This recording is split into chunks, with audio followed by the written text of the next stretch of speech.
The Back to Karkand expansion pack reimagined classic battlefield maps Wake Island, Sharky Peninsula, Gulf of Oman and Strike at Karkand. We caught up with Nicholas Fagrius, the pack's lead designer, and David Spinier, who designed the original maps, for a chat. 2 months ago we basically thought of how could we make a really cool experience for the core fans and the new fans, and it felt kind of natural to revisit the epic maps of BF2. So you designed some of those maps. I did Strike at Karkand and I did Sharky Peninsula. And why do you think people really liked Strike at Karkand? Apparently it's one of the top maps ever. It has the infantry stuff. It's super intense. I can barely survive 5 seconds on it. But it also has the kind of the mix of vehicle in there as well.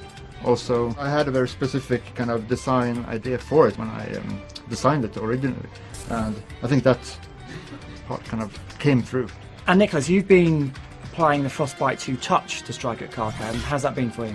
It allows us to do a lot of things. So it's, you know, dynamics and destruction and lighting and a whole bunch of stuff. I just want to make sure that the core gameplay is there so that fans can recognize, and when they jump in, you know, it feels like they've been there and they recognize the scenery, and but still, you know, the new bling attached to it.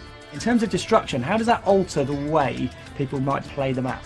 You can, you know, blow a hole in the wall if someone's hiding and no one is safe behind cover and so on. So that interesting, you know, new gameplay dynamic will be in Karkand as well, the new one. So and that's one of the challenges, to make sure that fits with the core gameplay and make sure it's fun. And in terms of the vehicles, is it going to have the same vehicles that you put in there, or is it going to be different ones? You're going to see some of the old vehicles from BF2 and refamiliarize yourself with them. Do you think Frostbite 2 gives you more freedom in terms of being more creative with the Strike at Karkand map and the other 3 as well in the pack? Yeah, it does. It's a really dynamic engine, and we can do tons of stuff.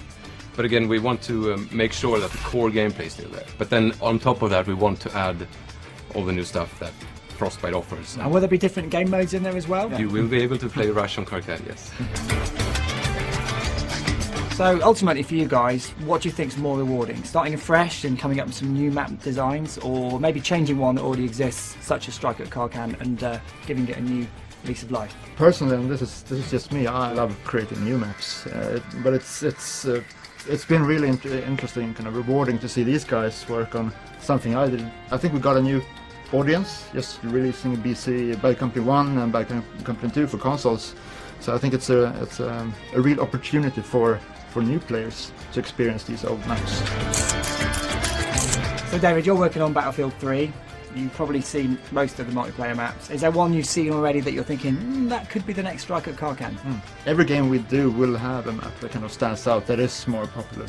And I think definitely we have a lot of interesting and promising looking maps for BF3, definitely.